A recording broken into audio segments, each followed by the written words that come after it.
11મા શ્લોકથી બાકી છે.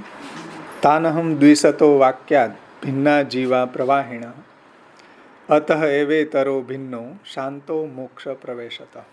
એમાં તાનહમ દ્વિશતો જે ઇન્વર્ટેડ કોમાં કર્યું છે એ શ્રીમદ ભગવદ્ ગીતાના 16મા અધ્યાયનો 19મો શ્લોક છે. તાનહમ દ્વિશતો ક્રૂરાન સંસારેષુ નરાધમાન ક્ષિપામી અજસ્રમ અશુભાન આસુરીસ્વેવ યોનિજુ. એટલે તે દ્વેષ કરનારા, અશુભ કામ કરનારા ક્રૂર નરાધમોને આ અહંતા મમતા રૂપી સંસારમાં હું વારંવાર ફેંકું છું. શ્રીમદ ભગવદ્ ગીતા 16મો અધ્યાય 19મો શ્લોક. આ વાક્યથી પ્રવાહ માર્ગી જીવો જુદા છે.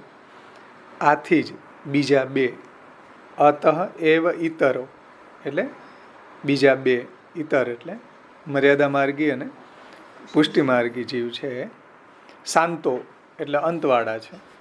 કઈ રીતે? તો કે મર્યાદા માર્ગી જીવો છે એને મોક્ષની પ્રાપ્તિ થાય છે અને પુષ્ટિ જીવો છે એને પુરુષોત્તમની પ્રાપ્તિ થાય છે. એટલે શાંતો મોક્ષ પ્રવેશત એ અંતવાળા છે. એટલા માટે પ્રવાહ માર્ગી જીવોથી પુષ્ટિ માર્ગી જીવો અલગ છે એ વાતને અહીંયા સમજાવી છે. અતઃ એવેતરો ભિન્નો શાંતો. આ બે જીવો છે દૈવી જીવો છે, મર્યાદા માર્ગી અને પુષ્ટિ માર્ગી અંતવાળા છે. પ્રવાહી જીવો છે એનો કોઈ અંત નથી, તો વારંવાર આ આસુરીઓની અંદર જન્મતા રહે મરતા રહે, જન્મતા રહે મરતા રહે. ઓડિયન્સ ખાલી ન રહે, નિત્યતા રહે. એમ આ બેનો આ બે છે એનો અંત આવી જાય પણ હૈરું ભૈરું રાખવું જગતને ભગવાનને. એટલે પ્રવાહી જીવોને સાયકલ ચાલુ જ રહે, જન્મવાનું અને મરવાનું. તો એમાં શ્રી કલ્યાણરાયજી આગળ સમજાવે છે ટીકામાં. जो इस श्लोक में आचार्य चरणों पुष्टि एवं मर्यादा से भिन्न प्रवाही जीवों के विषय में प्रमाण पूर्वक कह रहे हैं. भूत सर्ग यानी प्राणियों की सृष्टि के अंतर्गत दैवी जीवों में भगवान द्वारा अनुग्रहित जीव भक्ति मार्गी होते हैं. એટલે જે દૈવી જીવો છે એ ભગવાન દ્વારા અનુગ્રહિત હોય છે, ભગવાનનો એની ઉપર અનુગ્રહ હોય છે. अन्य जीव दैवी तो होते हैं परंतु कर्म में निष्ठा रखते हैं. દૈવીમાં આપણે જોઈએ ને મર્યાદા દૈવી અને પુષ્ટિ દૈવી. તો મર્યાદા દૈવી જીવો છે એમાં તો એનું એક વર્તુળ મોટું છે, એનું ફલક મોટું છે. એમાં બધા જે બી દેવી દેવતાને માનવાવાળા, મર્યાદા ભક્તિ કરવાવાળા, ઉપાસના માર્ગી, પૂજા માર્ગી, એ બધાને એમાં લીધા છે. તો अन्य जीव दैवी तो होते हैं परंतु कर्म में निष्ठा रखते हैं. वे वेदोक्त फल को प्राप्त करने वाले होते हैं. વેદમાં કહેલા સ્વર્ગ અને મોક્ષ વગેરે ફલને પ્રાપ્ત કરવાવાળા હોય છે. इन दोनों विभागों से बचे हुए जीव जिनके लिए धर्म में प्रवृत्ति एवं अधर्म से निवृत्ति को आसुरी जीव नहीं जानते हैं. હવે જુઓ, ધર્મમાં પ્રવૃત્તિ અને અધર્મમાંથી નિવૃત્તિ થવી એવું આસુરી જીવોને જ્ઞાન નથી હોતું. એમ હા, પ્રવૃત્તિંચ નિવૃત્તિંચ આ શ્લોક છે ભગવદ્ ગીતાનો 16મા અધ્યાયનો 7મો શ્લોક. અહીંયા આપ્યો છે કે प्रवृत्तिंच निवृत्तिंच धर्म में प्रवृत्ति एवं अधर्म से निवृत्ति को आसुरी जीव नहीं जानते हैं. उनमें न अंतःकरण की शुद्धि है, न सदाचार और न ही सत्य होता है. એટલે એમાં સદાચારી ન હોય, એનું અંતઃકરણ પણ શુદ્ધ ન હોય અને એનામાં સત્ય પણ ન હોય, એવા લોકો હોય છે આસુરી જીવો. પ્રવૃત્તિંચ નિવૃત્તિંચ જના ન વિદુરાસુરા ન શૌચમ નાપી આચારો ન સત્યમ તેસુ વિદ્યતે. એટલે આસુરી જીવો છે એની અંદર પ્રવૃત્તિ અને નિવૃત્તિને જાણતા નથી. પ્રવૃત્તિ એટલે ધર્મમાં પ્રવૃત્તિ કરવી જોઈએ, અધર્મથી નિવૃત્તિ કરવી જોઈએ એવું એને જ્ઞાન નથી હોતું. તેઓ શૌચ, આચાર તથા સત્ય એનામાં હોતા નથી. જે અહીં કીધું ને એની અંદર શૌચ એની પવિત્રતા, પછી પવિત્રતા, પછી અંતઃકરણ કી શુદ્ધિ, સદાચાર, સત્યનિષ્ઠા એવું એનામાં હોતું નથી. આ બધા અત્યારે આપણે જોઈએ જ છીએ ને. અત્યારે આને કંઈ ગોતવા જવા નથી પડતા, આપણી સામે જ બહોળો પ્રવાહ એનો જ છે અત્યારે. જુઓ કે ધર્મમાં પ્રવૃત્તિ અને અધર્મથી નિવૃત્તિ એવું એને જ્ઞાન નથી હોતું. इस वाक्य से आरंभ करके आसुरी जीव सच्चे धर्म की निंदा करते हुए मुझ परमेश्वर से द्वेष करते हैं. 16મા અધ્યાયનો 18મો શ્લોક, એટલે 7 થી લઈ અને 18 શ્લોક સુધી બધા આસુરી જીવોના લક્ષણ બતાવ્યા. કારણ કે 16મો અધ્યાય દેવાસુર સંપદ વિભાગ યોગ છે, દેવી જીવોનો સર્ગ અને આસુરી જીવોનો સર્ગ. તો આસુરી જીવોના લક્ષણ કેવા હોય અને દેવી જીવોના લક્ષણ કેવા હોય, તો આ બધા આસુરીના બધા 7 થી 18, જો કે વધારે છે આગળ એ છે.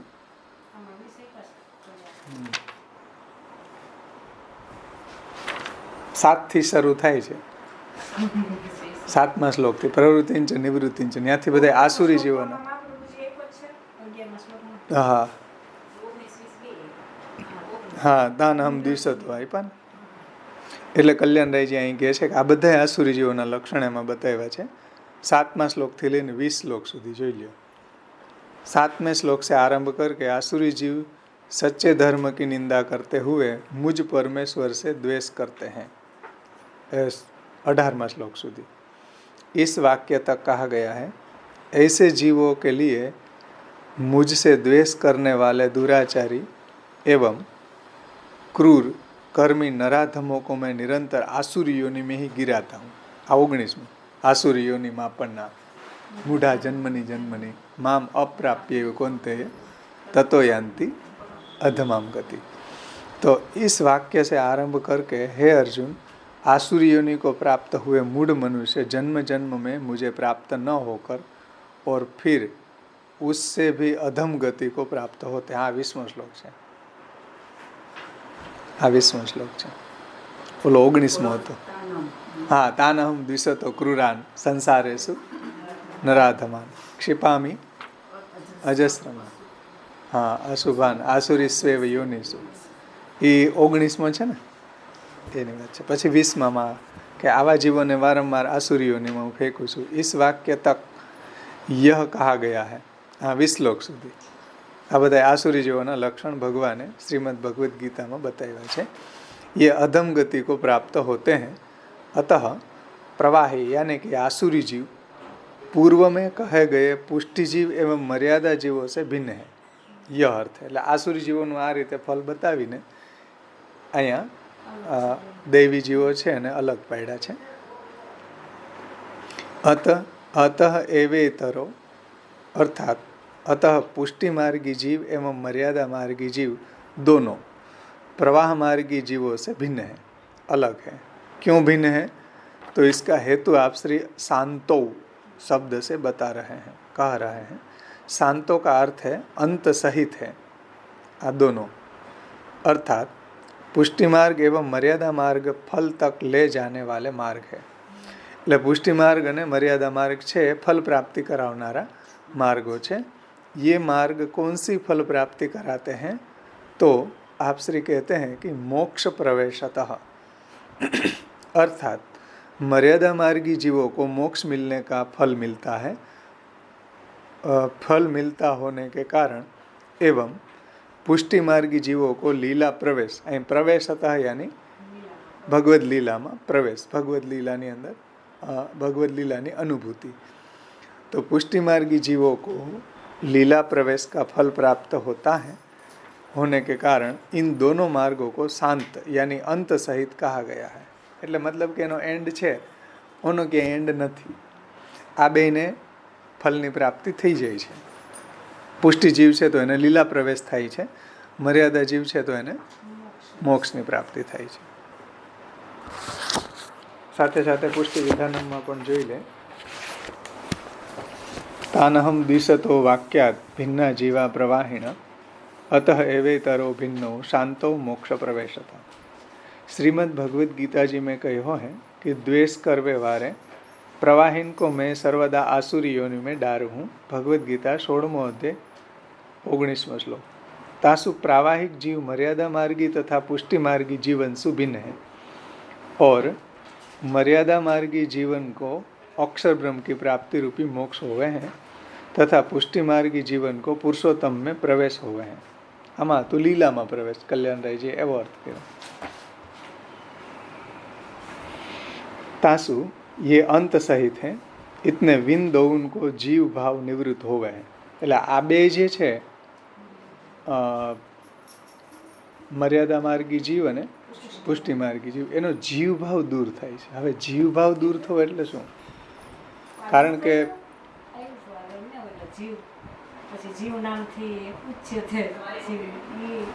જીવ ભાવ દૂર થવો એટલે એનો જે લિંગ દેહ છે એ પણ બળી જાય, સૂક્ષ્મ દેહ છે એ દૂર થઈ જાય. નહીતર શું થાય? સાંખ્ય યોગ આવા બધા જે માર્ગો છે એમાં જીવભાવ દૂર નથી થતો, મુક્ત થઈ જાય તો જીવભાવ રહે, એને કારણે પાછો જન્મ થાય. જીવભાવ જ્યાં સુધી દૂર ન થાય ત્યાં સુધી ફરી પાછો જન્મ થવાની પૂરી ચાન્સીસ. જીવભાવ જ દૂર થઈ ગયો, બ્રહ્મભાવ પ્રાપ્ત થઈ ગયો, અક્ષર બ્રહ્મમાં લીન થઈ ગયો તો જીવભાવ દૂર થઈ ગયો, અક્ષર બ્રહ્મમાં એકાકાર થઈ ગયો. સમજાણું? અને પુરુષોત્તમની લીલામાં પ્રવેશ થઈ ગયો અથવા તો પુરુષોત્તમની પ્રાપ્તિ થઈ ગઈ પછી એનો જીવભાવ ન રહે.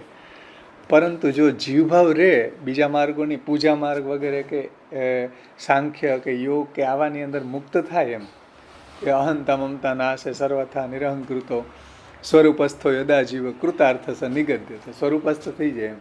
પણ જીવભાવ દૂર ન થાય એને કારણે એને ફરી પાછો જન્મ થાય. એટલે જીવભાવ તો આનાથી જ થાય.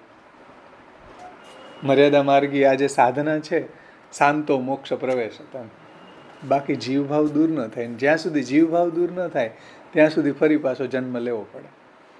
કારણ કે જીવભાવ દૂર થઈને બ્રહ્મભાવ પ્રાપ્ત થાય, અક્ષર બ્રહ્મમાં વિલય થાય. એનો મતલબ શું? એનો જીવભાવ દૂર થઈ અને બ્રહ્મરૂપ બની જાય. અને પુષ્ટિ જીવ છે તો એને ભગવદ રૂપતા નહીં, શુદ્ધ જીવ હોય તોય એને પાછો જન્મ થાય. જીવ રહે જ નહીં, જીવ ભાવ જ ન રહે, બ્રહ્મભાવ પ્રાપ્ત કરી લે. જીવભાવ રહે, અંશના રૂપમાં જે જીવ છે ને, અવિદ્યા લાગે પેલા આ બ્રહ્મરૂપ હોય પણ એટલે એનો જીવભાવ છે એ દૂર થઈ, એનો જે લિંગ દેહ છે એ બળી જાય, બ્રહ્મની અંદર એકાકાર થઈ જાય, પછી એને ફરી પાછો જન્મ ન થાય. પણ જ્યાં સુધી જીવભાવ રહે તો પાછો એને ભૂતલ ઉપર જન્મ થાય. એટલે અહીં કીધું જો આ દઉં ને અંતો કીધું ને, શાંતો તો જ અંત કહેવાય ને, નહીતર જો પાછા આવવા પડતું હોય તો અંત ક્યાં થયો? એટલે કીધું દૌન કો જીવભાવ હું નિવૃત્ત હોય.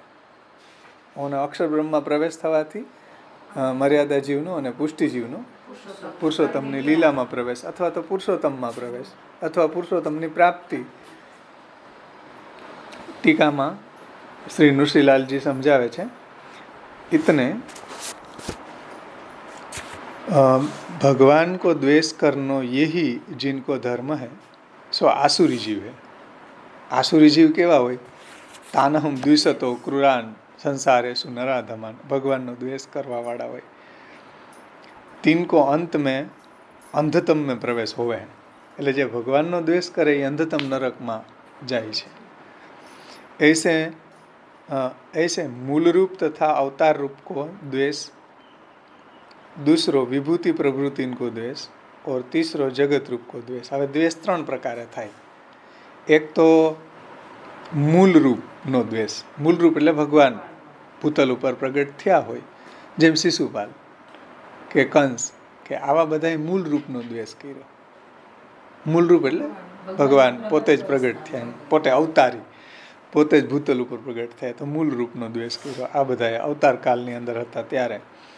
પછી મૂળ રૂપ કા તથા અવતાર રૂપ કો દ્વેષ એટલે ભગવાનના જે બીજા અવતારો છે એનો દ્વેષ કરવા વાળા લોકો, જેમ શ્રી રામ છે, કપિલ છે, બીજા ભગવાનના જે અવતારો છે, તો એ અવતારોનો દ્વેષ કરવા વાળાઓ જે લોકો છે એ અવતાર રૂપ કો દ્વેષ. એક મૂળ રૂપ કો દ્વેષ, પછી એક ભગવાનના અવતાર રૂપનો દ્વેષ, અથવા તો જે પ્રભુનું મૂળ સ્વરૂપ છે એનો દ્વેષ, અને ભૂતલ ઉપર જ્યારે અવતાર ધારણ કરે છે ત્યારે એનો દ્વેષ. તો અવતાર રૂપ કો દ્વેષ. દૂસરો વિભૂતિન પ્રભૃતિન કો દ્વેષ એટલે બીજો છે એ વિભૂતિઓનો દ્વેષ, એટલે ભગવાનની જે વિભૂતિઓ ભૂતલ ઉપર પ્રગટ થાય છે તો એનો દ્વેષ કરે. જેમ નારદજી વગેરે છે એ ભગવાનની વિભૂતિઓ છે, સામર્થ્ય ભગવાનનું.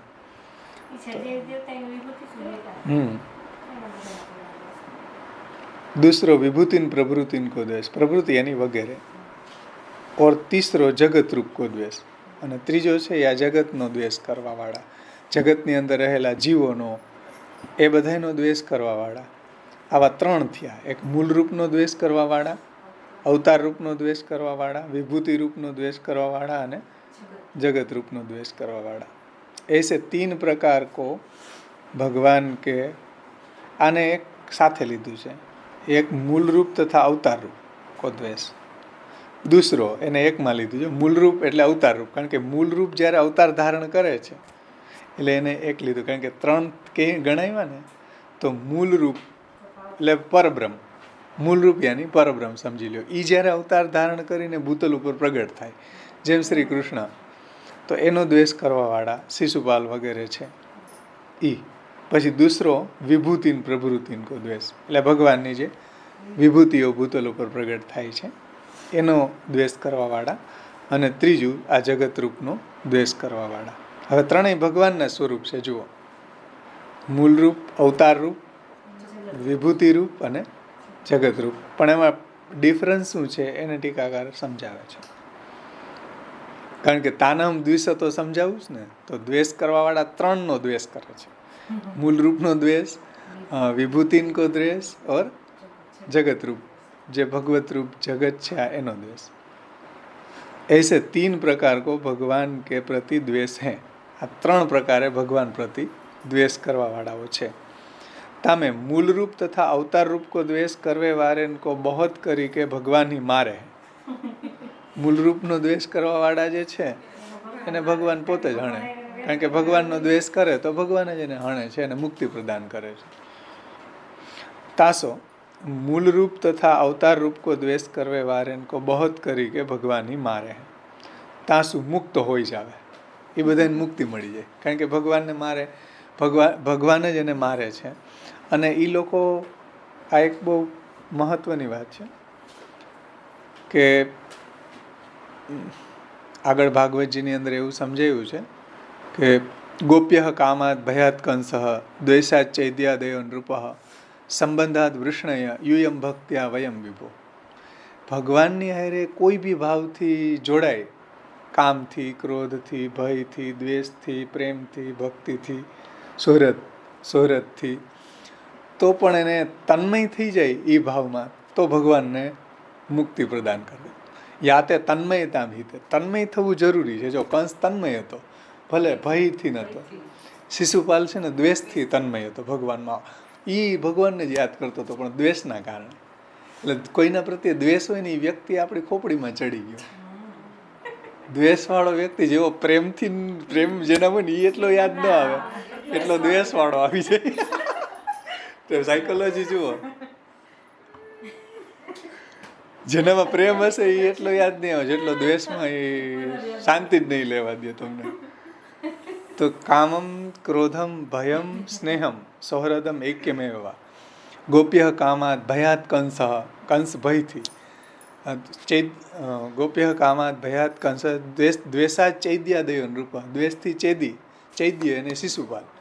તો એને ભગવાનમાં દ્વેષ હતો, જ્યારથી જન્મ ત્યારથી જ ભગવાનને ગાળો કાઢતો શિશુપાલ. ભગવાનમાં દ્વેષથી હતો, પણ એ યાદ ભગવાનને કરતો, ભલે દ્વેષ ભાવથી નહીં, પ્રભુને યાદ કરતો ને. કંસ ભલે ભયથી ખાતા, પીતા, સૂતા, જાગતા, ઉઠતા, બેસતા, કૃષ્ણમ તન્મયમ જગત, આખું જગત એને કૃષ્ણમય દે. આપણને ભક્તિથી જેવી એક શરૂઆત, એકાગ્રતા ન થાય એવી એને ભયથી થઈ ગઈ. પણ યાતે તન્મયતામ, કારણ કે ભયથી તન્મય થઈ ગયો હતો ભગવાનમાં. એટલે આ બહુ મહત્વનું એમાં લક્ષણ છે, તન્મયતા. આવડો જરાસંધ હતો એ તન્મય નહોતો ભગવાનમાં. જરાસંધ દ્વેષ કરતો હતો પાંડવો વગેરેનો, અને આમ આસુરી હતો, પણ એ તન્મય નહોતો ભગવાનમાં. એટલે એને ભગવાને મુક્તિ ન આપી, એને ભીમ દ્વારા હણાવ્યો. આવું જ્યાં છે, જે તન્મય નથી ભગવાનમાં, એવા લોકોને ભગવાન પોતે નથી માર્યા, એટલે એને મુક્તિ ન આપી ભગવાને, ભીમ દ્વારા હણાવ્યું. આવા જ ઘણાય છે કે જે દ્વેષ નથી કરતા પણ દુષ્ટ લોકો છે, એમ એને તન્મયતા ભગવાનમાં નથી. જેમ વાસુદેવ પૌંડરક હતો, કાશીનો રાજા હતો, એ ભગવાનનો દ્વેષ કરતો. એટલે ભગવાન છે વાસુદેવ, હું સાચો વાસુદેવ છું, ભગવાન છે એ ખોટા વાસુદેવ છે, હું સાચો વાસુદેવ. બે હાથ એને ખોટા અહીં લગટ ચોંટાડી દીધા હતા, ચતુર્ભુજ એમ. અને એની આજુબાજુ હવા ફરવા વાળા પાછા કેટલાય હતા કે સાચો વાસુદેવ તું છો, બોલો દ્વારકામાં છે એ ખોટા. એટલે એ ઠાકોરજીને એને કીધું કે સાચો વાસુદેવ હું છું, કે તમે ખોટા વાસુદેવ છો, એટલે તમે કે તમારા શંખ ચક્ર ગદા પદ્માં જમા કરાવી જાઓ. ભગવાનને કીધું. ભગવાન કે કાંઈ વાંધો નહીં, બધા યાદ હો કે હવે એ રોજ કેવો વિચાર કરો, બે ડમી હાથ લગાડતો હોય છે તો ચતુર્ભુજ સ્વરૂપને યાદ કરતો હોય છે ને, પૌંડ્રક વાસુદેવ, નામ જ પૌંડ્રક વાસુદેવ. તો બધા યાદોએ કીધું કે અમે એને પૂરો કરી આવીએ, કારણ કે યાદો બળવાન હતા ભગવાનનું એમાં સામર્થ્ય હોવાને કારણે. તો કે નહીં, તમારે નથી જવું, મારું એ સ્મરણ કરે ને એટલે હું જઈશ. એટલે ભગવાન પોતે પધાર્યા કાશી. અને પૌંડ્રક કાશીરાજ હંત્રય નમઃ, ત્રિવિધ નામાવલીમાં નામ આવે, પૌંડ્રક કાશીરાજ હંત્રય નમઃ આવે ને. તો પછી પ્રભુ એને હૈણો, અને પ્રભુ એને ચતુર્ભુજ પોતે એને સારૂપ્ય મુક્તિ આપી.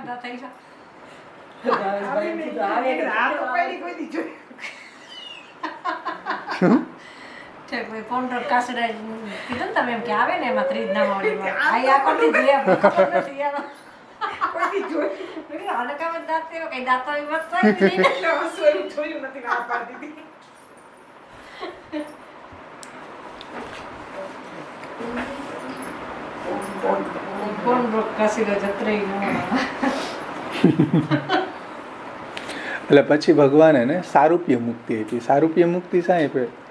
કારણ કે એ રોજ પ્રભુના રૂપનું સ્મરણ કરતો હતો, ચતુર્ભુજ સ્વરૂપનું. તો ભગવાન એને એવી જ મુક્તિ આપી, કારણ કે એમાં તન્મય થઈ ગયો હતો. કહેવાનું તાત્પર્ય એ છે કે ભલે દ્વેષ ભાવથી કે ભયથી ભગવાનમાં તન્મય થવું ને, એ મહત્વની વસ્તુ છે. તો પ્રભુ એને મુક્તિ પ્રદાન કરે. શિશુપાલ છે, પૂતના જ્યારે ભગવાનને શોધતી હતી તો આ કૃષ્ણ હશે, આ કૃષ્ણ હશે, બધાય બાળકોમાં એને કૃષ્ણની જ તન્મયતા હતી. પૂતના જ્યારે 6 દિવસના બધા બાળકોને હણવાનો એને ઓર્ડર આવ્યો, તો એને ભગવાનમાં એટલી તન્મયતા છે ને કે આ ભગવાન હશે, આ ભગવાન હશે. એટલે તન્મયતા હોવી ને, એ ભલે વેરભાવથી તો વેરભાવથી. નારદજી આ વાત યુધિષ્ઠિરને કીધી કે જેવી તન્મયતા ભક્તિથી ન થાય એવી તન્મયતા દ્વેષ ભાવથી થઈ જાય. નારદજીએ કીધું આ યુધિષ્ઠિરને.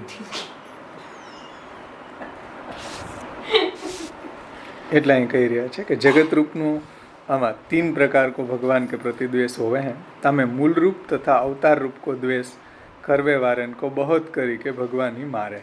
જેમ રામચંદ્રજીનો દ્વેષ કરવાવાળા રાવણ વગેરે એવા ને ભગવાને હણીને મુક્તિ પ્રદાન કરી છે. એવી રીતના ભગવાનના જે બી અવતારો છે એનો પણ દ્વેષ કરવાવાળાઓ જે છે એને પ્રભુએ હણી અને મુક્તિ પ્રદાન કરી છે. ત્યાં શું મુક્ત હોઈ જ આવે એને પ્રભુ મુક્તિ આપે છે. તથા વિભૂત્યાદિકન કો દ્વેષ કરવે વારે દ્વેષ કો ત્યાગ કરે તબ મુક્ત હોવે. હવે આ જુઓ, મૂળ રૂપમાં જ આ સામર્થ્ય છે. ભગવાનનું જે અવતારી રૂપ છે, અવતારી મૂળ રૂપ, એનો કોઈ દ્વેષ કરે તો ભગવાન એને મારીને મુક્તિ આપે. પણ અવતાર રૂપનો કોઈ દ્વેષ કરે તો એને મુક્તિ ન મળે. પણ જ્યારે એ દ્વેષ ભાવ એનો દૂર થાય ત્યાં મુક્તિ મળે. અવતારોની અંદર આ પ્રોબ્લેમ છે. જો વિભૂત્યાદિકન કો, એટલે ભગવાનની જે વિભૂતિ વગેરે જે છે એનો દ્વેષ કરવે વારેન કો દ્વેષ કો ત્યાગ કરે તબ મુક્તિ હોવે. ભગવાનની જે વિભૂતિઓ છે એનો દ્વેષ કરવાવાળા છે એનો દ્વેષનો છોડે ત્યારે એને મુક્તિ મળે છે. એ દોય આસુરા વેસી હે. આ જે છે ભગવાનનો દ્વેષ કરવાવાળા અને વિભૂતિઓનો દ્વેષ કરવાવાળા, આ બે આસુરી નથી, આસુરા વેસી છે. એટલે આસુરો ભેગા રહી રહીને એના જેવા થઈ ગયા છે એવા નથી, એના ભેગા રહી રહીને એ લોકો એવા થઈ ગયા છે. એટલે એ લોકોને ભગવાન હણીને, જો મૂળ રૂપનો દ્વેષ કરે તો ભગવાન હણીને એને મુક્તિ પ્રદાન કરે છે. અને વિભૂતિ વગેરેનો દ્વેષ કરવાવાળા છે એનો જ્યારે દ્વેષ દૂર થાય ત્યારે એને મુક્તિ પ્રભુ આપે છે. તો દોય આસુરા વેસી હે ઓર જગત રૂપ કો દ્વેષ કરવે વારે સહજ આસુરી હે. એ ઓરિજિનલ આસુરી છે. સમજાણું ને? ઓલા જે આસુરાનો આવેશ છે એનામાં એ દૂર થાય એટલે એને મુક્તિ મળે. પણ આ તો પ્યોર આસુરી છે, એને મુક્તિ ન મળે. એ જગતરૂપનો દ્વેષ કરે છે. એના સંદર્ભમાં કહે છે કે જગતરૂપ કો દ્વેષ કરવે વારે સહજ આસુરી હે સો કોઉ દિન મુક્ત ન હોવે. જો જગતરૂપ, કારણ કે જગત એ ભગવાન જ બેના છે ને, પણ જગતનો દ્વેષ કરે તો એને મુક્તિ ન થાય. સાક્ષાત અવતારી ભગવાનનો દ્વેષ કરે તો મુક્તિ થાય, કારણ કે ભગવાન ત્યાં પ્રગટ છે, ભગવાનનું એવું સામર્થ્ય છે. और जगतरूप को द्वेष करवे वारे सहज आसुरी है सो काऊ दिन मुक्त न હોય. એટલે જગતરૂપનો દ્વેષ કરવાવાળા છે એની મુક્તિ ક્યારેય ન થાય, એ સહજ આસુરી છે બધા. વિનકો અંધનતમ મેં હી પ્રવેશ હોવે. એટલે જગતરૂપનો જે દ્વેષ કરે, એટલે જગતના જે બી મનુષ્યો છે કે પશુ પક્ષીઓ, આ બધાનો દ્વેષ કરવાવાળા લોકો છે એને અંધતમ નરકની જ પ્રાપ્તિ થાય. જો અવતારીનો દ્વેષ કરે ભગવાનનો મૂળ રૂપનો, તો ભગવાન એને મારીને હણી અને મુક્તિ પ્રદાન કરે. વિભૂતિનો દ્વેષ કરે તો એને એનો આસુરાવેશ દૂર થાય ત્યારે મુક્તિ મળે. અને જગત એ બે જે છે એ આસુરાવેશી છે, અવતારનો દ્વેષ કરવાવાળા અને મૂળ રૂપનો અવતારીનો દ્વેષ કરવાવાળા. અને જગતનો દ્વેષ કરવાવાળા સહજ આસુરી છે, એને અંધતમ નરકની જ પ્રાપ્તિ થાય, એ ક્યારેય મુક્ત ન થાય. ક્यों? જો જગત કો દ્વેષ કરવે મેં ભગવત ભક્તન કો હું દ્વેષ હોય વહે. એટલે જગતનો દ્વેષ કરે એમાં ભગવાનના ભક્તોનો દ્વેષ થઈ જાય, એના કારણે એને અંધતમ નરકની પ્રાપ્તિ થાય. કારણ કે આ જગતની અંદર તો બધા જીવો જે છે એમાં ભક્તો આવી જાય, તો એમાં એને ભક્તોનો દ્વેષ, ભગવત ભક્તન કો હું દ્વેષ હોય વહે. तासु ही दसम स्कंद में अक्रूर जी ने धृतराष्ट्र को कहो है, जो अधर्म करी के जाको पोषण करे है सो पोषण करवे वारेन को छोड़त है, सो पोषण करवे वारेन को छोड़त है. એટલે આ જ્યારે ધૃતરાષ્ટ્ર છે એ પાંડવો પ્રત્યે અન્યાય કરતો હતો ત્યારે અક્રૂરજીને ભગવાનને મોકલે છે ખબર અંતર પૂછવા, પાંડવોનું શું, કુંતીજીની શું સમાચાર છે એમ. એટલે ભગવાન જ્યારે ગોકુલથી અહીંયા પધાર્યા મથુરા, ત્યારે આ પ્રસંગ છે. મથુરા પધાર્યા એટલે પોતે પછી ભણવા પધાર્યા, પછી પાછા ઘરે પધાર્યા જ્યારે, ત્યારે એને પાંડવોની ખબર કાઢી, ત્યારે અક્રૂરજીને મોકલા હસ્તિનાપુર એની ખબર અંતર પૂછવા. તો ત્યાં એણે જોયું તો ધૃતરાષ્ટ્ર છે એ આ બધા ઉપર બહુ અત્યાચાર કરતા, આ બધા પાંડવો ઉપર. એટલે ત્યારે બધાની સભામાં એણે આ કીધું અક્રૂરજીએ. અક્રૂરજીને ધૃતરાષ્ટ્ર કો કહ્યો, જો અધર્મ કરવે, અધર્મ કરી કે જાકો પોષણ કરે, એટલે દુર્યોધનનું પોષણ કરતો હતો અધર્મ કરીને. સો પોષણ કરવે વારેન કો છોડત, એટલે જેનું પોષણ કરી રહ્યો છે એને જ છોડી દે. સમજ્યા? અધર્મ કરી કે જાકો પોષણ, માનો કે તમે તમારા પુત્રનું અધર્મથી પોષણ કરો તો એ પુત્ર પછી તમને છોડી દે. આપણે એનું અધર્મ કરીને પોષણ કર્યું હોય પણ પછી એ આપણને જ છોડી દે. એમ આ ધૃતરાષ્ટ્રને કહે છે અક્રૂરજી કે અધર્મ કરી કે જાકો પોષણ કરે હે સો પોષણ કરવે વારે કો છોડત, જે એનું પોષણ કરે એનું જ એને જ છોડી દે. અને ઓલા એના હાટુથી તો અધર્મ કર્યો બધો, પાછું એને બે ભોગવવાનું, અધર્મ ભોગવવાનું ને ઓલો એને તિરસ્કાર કરી દે, છોડી દે, એ ભોગવવાનું. તાસો સુબોધનીજી મેં નિર્ણય કિયો હે, જો प्राण स्त्री पुत्रादिकन को अधर्म सु पोषण कियो होय सो सब वाको छोड़ दे थे. जो स्त्री पुत्र वगैरह जे छे, प्राण स्त्री पुत्रादिक, प्राण એટલે પોતાની જ વાત આવી, પોતાના પ્રાણ વગેરેનું પોષણ આપણે કર્યું તો એ આપણને છોડી દે. પછી સ્ત્રી પુત્રાદિકન કો અધર્મ સુ પોષણ કિયો હોય સો સબ વાકો છોડ દે થે, એ બધા એને છોડી દે. જે આપણા પ્રચલિત પ્રસંગ આ વાલ્મીકીનો જ છે કે નારદજી એને કીધું કે ભાઈ તું પેલા એ લૂંટારો હતો તો એને કીધું કે તું આટલું બધું પાપ કરે કે ના, તું તારા બધા પત્ની અને પરિવારનું તું પોષણ કરે અધર્મ કરીને, તું એને પૂછે કે આનું આ જે પાપ લાગે એમાં એ 50% છે ને, ભાગીદાર છે ને બધાય, તો બધાએ હાથ ઊંચા કરી દીધા કે અમારે શું છે, પોષણ કરવું એ તારો ધર્મ છે, પાપમાં અમે ભાગીદાર ન થાય. તો બધાએ છોડી દીધું ને અહીં કીધું ને, જો પ્રાણ સ્ત્રી पुत्रादिकन को अधर्म सु पोषण कियो होय सो सब वाको छोड़ देते और केवल जीव अंधनतम में जावे અને એ અંધનતમ નરકમાં પ્રાપ્ત કરે છે. ऐसे द्वेष करवे वारे प्रवाही जीव है. એટલે આવા જે છે ક્રૂર કર્મ કરવાવાળા નરાધમ લોકો, આ જગતનો દ્વેષ કરવાવાળા, ભક્તનો દ્વેષ કરવાવાળા, આવા બધા છે એ બધા આસુરી જીવ છે, અને અંધતમ નરકની એને પ્રાપ્તિ થાય છે. એસે દ્વેષ કરવે વારે, એટલે આ શ્લોક આપણે જોઈ રહ્યા છીએ. તાનહમ દ્વિષતો વાક્યાત ભિન્ના જીવા પ્રવાહિણા. આવો દ્વેષ કરવાવાળા જીવો, પ્રવાહી જીવો છે, આ બેયથી મર્યાદા અને પુષ્ટિથી ભિન્ન છે. હવે તો દ્વેષ કરવામાં આવ્યા 3 એને વિભાગ કર્યા: મૂળ રૂપનો દ્વેષ, અવતારનો દ્વેષ અને જગત રૂપનો દ્વેષ. એનું ફળ પણ આપણે જોયું. એટલે આવી રીતના અધર્મ કરવાવાળા છે, જેનું અધર્મથી પોષણ કરે એ જ લોકો એને છોડી દે છે. તાસુહી અને પછી છેવલે ને અંધનતમ નરકમાં જાય છે. ऐसे द्वेष करवे वारे प्रवाही जीव है. तासुही मर्यादा मार्गी तथा पुष्टि मार्गी जीव भिन्न है और मर्यादा मार्गी जीवन को अक्षर ब्रह्म प्राप्ति रूपी मोक्ष होय है तथा पुष्टि मार्गी जीवन को पुरुषोत्तम में प्रवेश होय है. એટલે પુરુષોત્તમની પ્રાપ્તિ થાય છે. તાસુ એ અંત સહિત હે. શાંતો એટલે અંતવાળા છે, એનો ક્લાઇમેક્સ છે. ઇનને વિન દોઉન કો જીવ ભાવ નિવૃત્ત હોવે. અને આ બેય છે એ અંતવાળા છે. અંતવાળા છે એટલે ફરી પાછું એને આવવું નથી પડતું એવા અંતવાળા છે. નહીંતર શું થાય કે પાછો જન્મ લેવો પડે તો ભગવાને ગીતાજીમાં કીધું છે કે આ બ્રહ્માંડ ભુવનાન લોકા પુનરાવર્તિનો અર્જુન. બ્રહ્મલોક સુધીની પુનરાવૃત્તિ થાય. માનો કે અહીંથી સ્વર્ગમાં ગયો હોય, એની ઉપર જનલોક, તપલોક, મહરલોક, સત્યલોક, ત્યાં સુધીના જે લોકો જાય એની પુનરાવૃત્તિ થાય. મતલબ એ પાછું એને આવવું પડે, પણ એની ઉપર અક્ષર બ્રહ્મા જેનો લય થઈ જાય એને પાછું નથી આવવું પડતું. અને એની ઉપર એ ભગવત પ્રાપ્તિ જેને થઈ ગઈ એને પાછું નથી આવવું પડતું. એટલે આ બ્રહ્માંડ ભુવનાન લોક, આ બ્રહ્મલોક સુધીનાની પુનરાવર્તિનો ઉર્જીને એને પાછું આવવું પડે. એનો જીવ ભાવ દૂર નથી થતો એટલે એને પાછું આવવું પડે. અક્ષર બ્રહ્મા લય થઈ ગયો તો એનો જીવ ભાવ પણ દૂર થઈ ગયો, એને પાછું ન આવવું પડે. એમ ભગવત પ્રાપ્તિ જેને થઈ ગઈ એને પાછું ન આવવું પડે. ભગવાન કોઈ માર્ગના સ્થાપન માટે કે મોકલે તો એ અલગ છે, બાકી એ બધા એનો જીવ ભાવ દૂર થઈ જાય છે, એને મુક્તિ મળી જાય છે. સમજાણું ને વાત?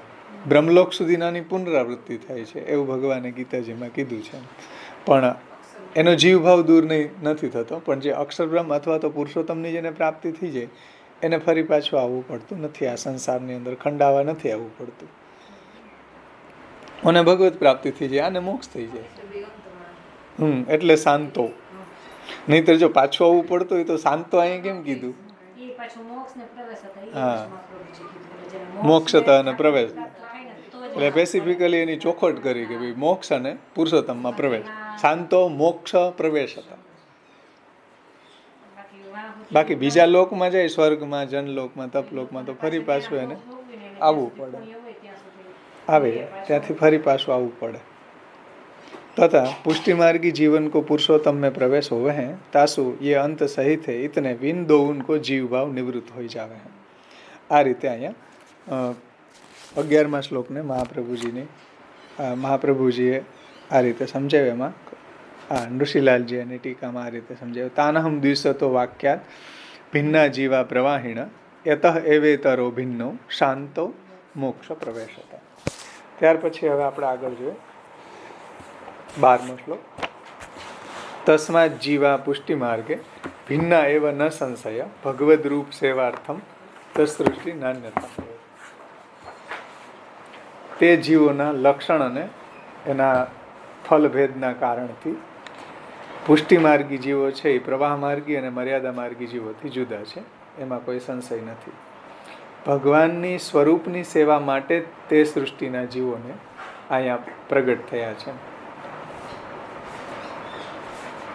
પુષ્ટિ દેવી જીવો છે એ ભગવદરૂપ સેવા માટે જ છે, ન અન્યથા ભવે. બીજી રીતે સ્વરૂપ સેવા ન થાય. એટલે હવે અહીંયા પુષ્ટિ સર્ગમાં જીવ, દેહ અને ક્રિયાઓના વિશેષ ઉપભેદ બતાવે છે. પુષ્ટિ સર્ગમાં ઉપર આગળ સર્ગ ત્રણેયના જોઈએ ને, પ્રવાહ સર્ગ, મર્યાદા સર્ગ ને પુષ્ટિ સર્ગ. હવે શું આવ્યું અહીંયા? પુષ્ટિ સર્ગની અંદર જીવ, દેહ અને ક્રિયાઓના વિશેષ ભેદ બતાવ્યા છે. એમાં કલ્યાણરાયજી તસ્માત જીવા પુષ્ટિ માર્ગે ભિન્ના એવા ન સંશય भगवद रूप सेवार्थम तत्सृष्टि नान्यथा भवे। आगे के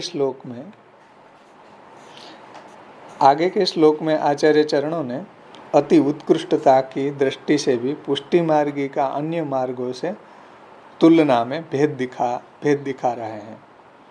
आप श्री आज्ञा करते हैं कारण कि पुष्टि मार्गी सर्वोत्कृष्ट है, अतः पुष्टि मार्गी जीव दूसरे जीवों से भिन्न ही होते हैं।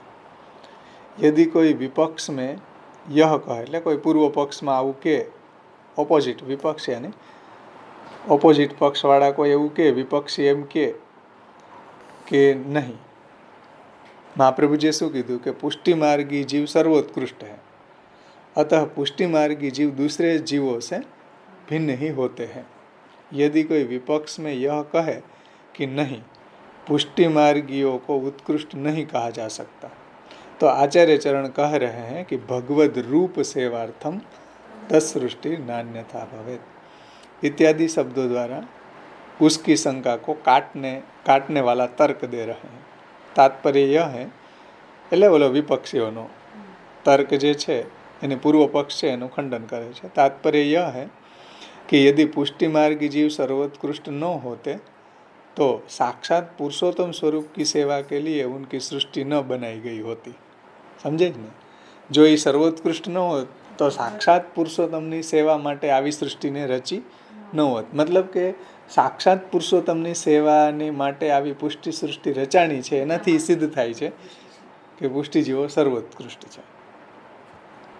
तात्पर्य यह है कि यदि पुष्टि मार्गी सर्वोत्कृष्ट न होते तो साक्षात पुरुषोत्तम स्वरूप की सेवा के लिए उनकी सृष्टि न बनाई गई होती, अतः वे पुष्टि मार्गी जीव सर्वोत्कृष्ट होते ही है।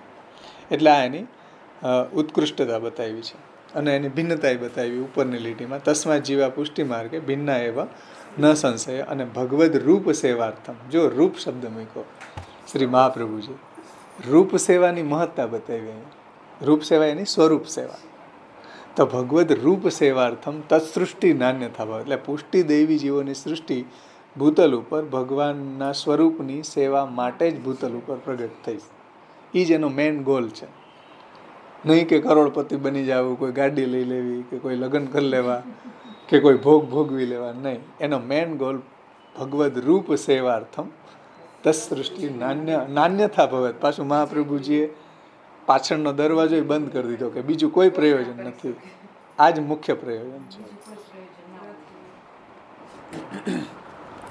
એટલે પુષ્ટિજીવનું આ જ એમ્બિશન હોવો જોઈએ, ભગવદ રૂપ સેવાર્થમ।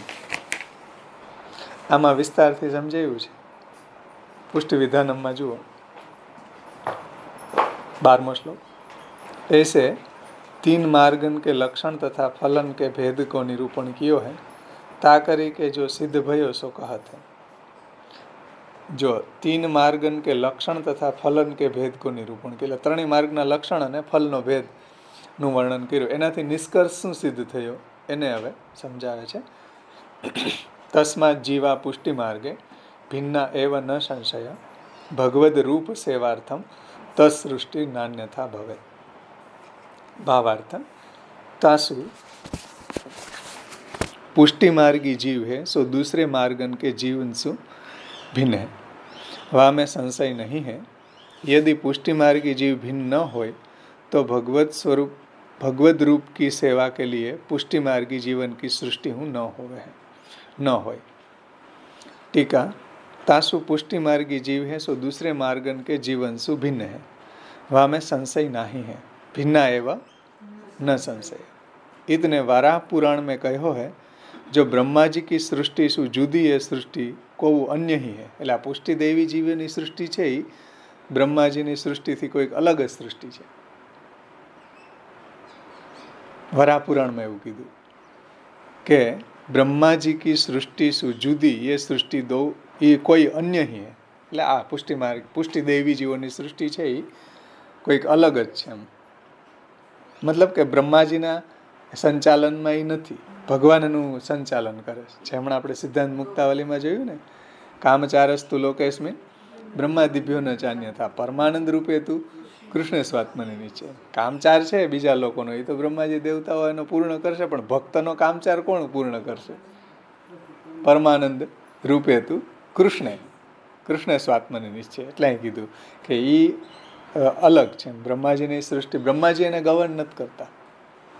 સૃષ્ટિમાં છે, બ્રહ્માજીની સૃષ્ટિમાં છે, પણ એને સંચાલન ભગવાનથી થાય છે. એ સેન્સમાં સમજવું જોઈએ. ब्रह्मा जी की सृष्टि सु जुदी है सृष्टि એટલે देवी जीवों આ पुष्टि देवी जीवों सृष्टि कोई अन्य ही है ऐसा वाक्य है.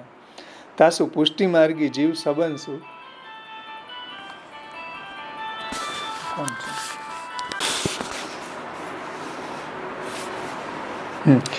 तासु पुष्टि मार्गी जीव सबंसु भिन्न ही है. यदि पुष्टि मार्गी जीव भिन्न न हो तो भगवद रूप की सेवा के लिए पुष्टि मार्गी जीवन की सृष्टि न हो. जो भिन्न न हो એની સર્વોત્કૃષ્ટતા ન હોય તો પછી ભગવદ રૂપ સેવા માટે એનું પ્રાગટ્ય પણ ન હોય. यदि पुष्टि मार्गी जीव भिन्न न हो तो भगवद रूप की सेवा के लिए पुष्टि मार्गी जीवन की सृष्टि न हो. इतने प्रभु अकेले आत्मरमण में ही हते. એટલે પહેલા ભગવાન પોતે એકાકી ન રમતે, પહેલા પોતે આત્મરમણ કરતા. આત્મરમણ કરતા હતા એટલે પોતાની અંદર જ રમણ કરતા હતા. સૃષ્ટિ ન હતી, પોતાનામાં જ પોતે રમણ કરતા હતા. તો આત્મરમણ में ही હતે. તબ બાહિર કોઉ ન હતો, કોઈ પણ વસ્તુ કે કંઈ પણ ન હતું, કોઈ પણ પદાર્થ ન હતો. પ્રભુ એકલા હતા. તાસુ રમણ નાહી કરત ભય.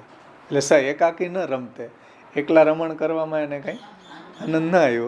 ક્यों? जो अकेले हते तब रमण नहीं करत हते.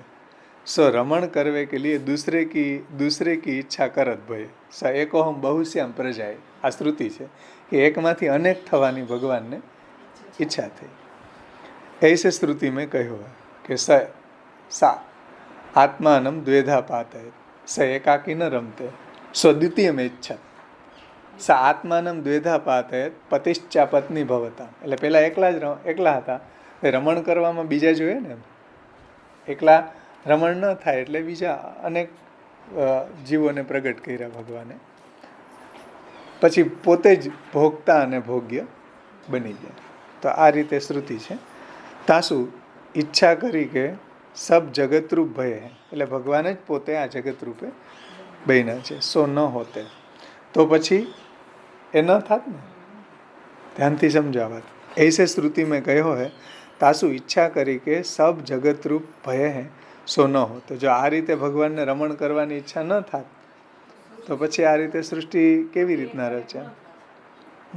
તાસુ અર્થાત નામ સેવા તો મર્યાદા સૃષ્ટિ હું કરત હે, પરંતુ રૂપ સેવા વાસુ બાર બાર નહીં હોઈ શકે. तासु रूप सेवा के लिए ही पुष्टि सृष्टि है. तात्पर्यનું સમજો ધ્યાનથી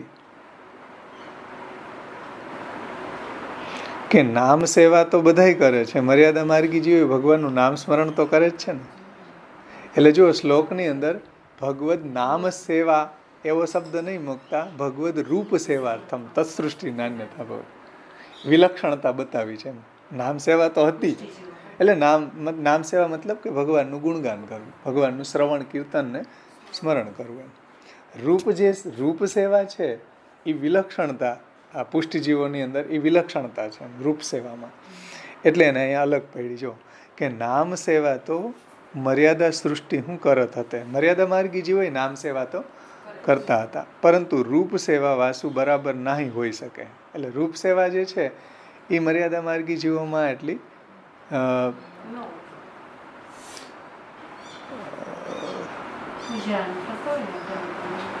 રૂપ સેવાનો જે પ્રકાર હતો એમાં એ કેટલો હતો, પૂજનના પ્રકારનો.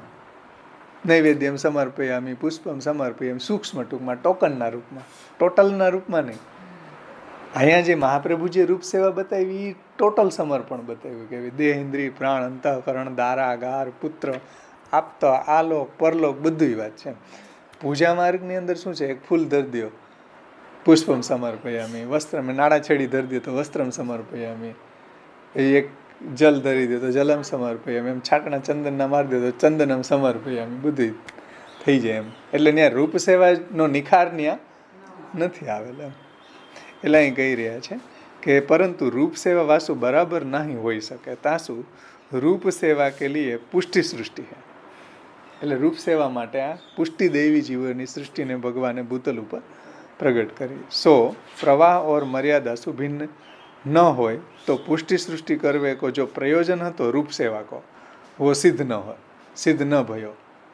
तब पुष्टि सृष्टि न हो तब रमण करवे के लिए प्रभु जगत रूप भय है ऐसे श्रुति में कहो है सो व्यर्थ हो जावे। એટલે જો આવી પુષ્ટિ દેવી જીવોની સૃષ્ટિ ન હોય તો પછી ભગવાને જે રમણ કરવા માટે આ જગતરૂપ બન્યા છે, આજે આખી પ્રભુ પોતે અનેક રૂપે બન્યા છે, એ બધું એમાં વ્યર્થ જાય. એટલે કે છે કે ભગવાનનું સાચું રમણ તો આ પુષ્ટિ જીવો આયરે થાય ને. હા તો મૂલે છાતા ફલમ લોકે વેદોક્તમ વૈદિકે અપીચ કાયન તું ફલમ પુષ્ટો ભિન્ને છાતો પીને કથા. આગળ આ વાત આવી ગઈ. એટલે સાચું રમણ તો ભગવાનનું આની સાથે ભક્તો સાથે જ થાય ને. ધ્યાનથી સમજો આ વાતને.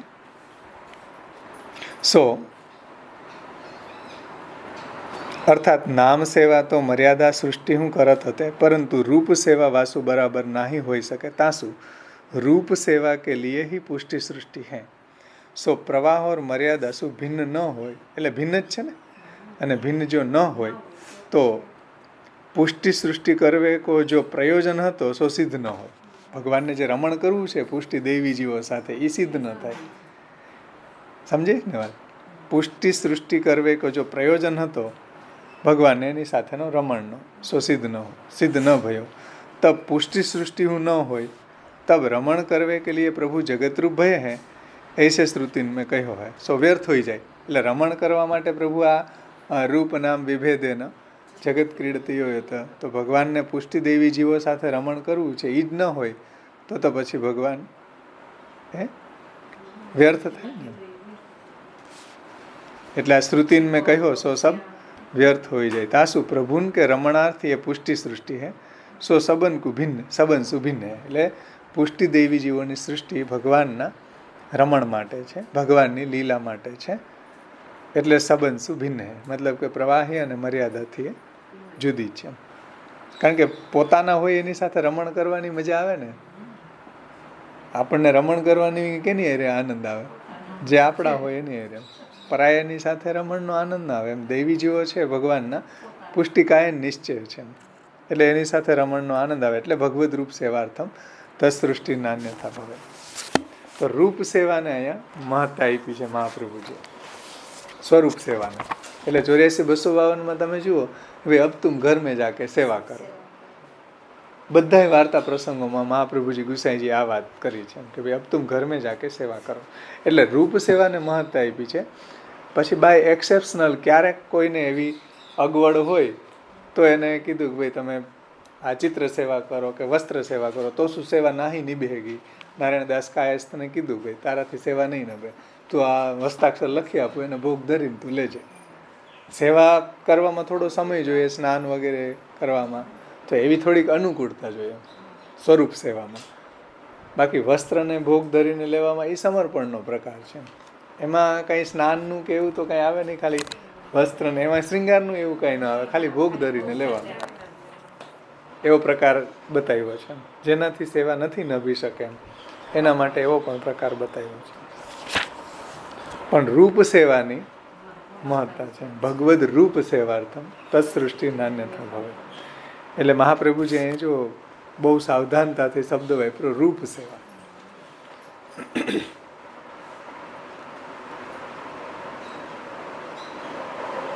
ત્યાર પછી આગળ 13મો શ્લોક. સ્વરૂપેણ અવતારેણ લિંગેન ચ ગુણેન ચ તારતમ્યમ ન સ્વરૂપે દેહે વા તત્ક્રિયાસુ વા તથાપિ યાવતા કાર્ય તાવત તસ્ય કરોતિ. આ ત્રણની સાથે જ આપણે લેવાના છે.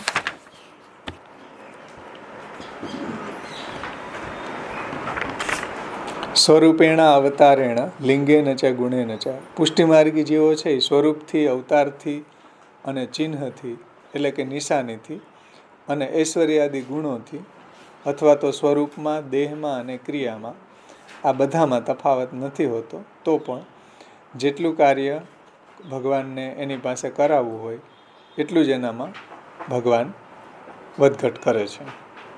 આ વાતને આપણે પરિચયમાંથી એકદમ પ્રેક્ટિકલ સંદર્ભમાં જોઈ હતી, કારણ કે બધા ટીકાકારોએ આમાં અલગ અલગ રીતે સમજાવ્યું છે. ફરીથી આ વાતને આપણે આમાંથી જોઈ લઈએ કે કયા એંગલથી આને સમજવાનું છે.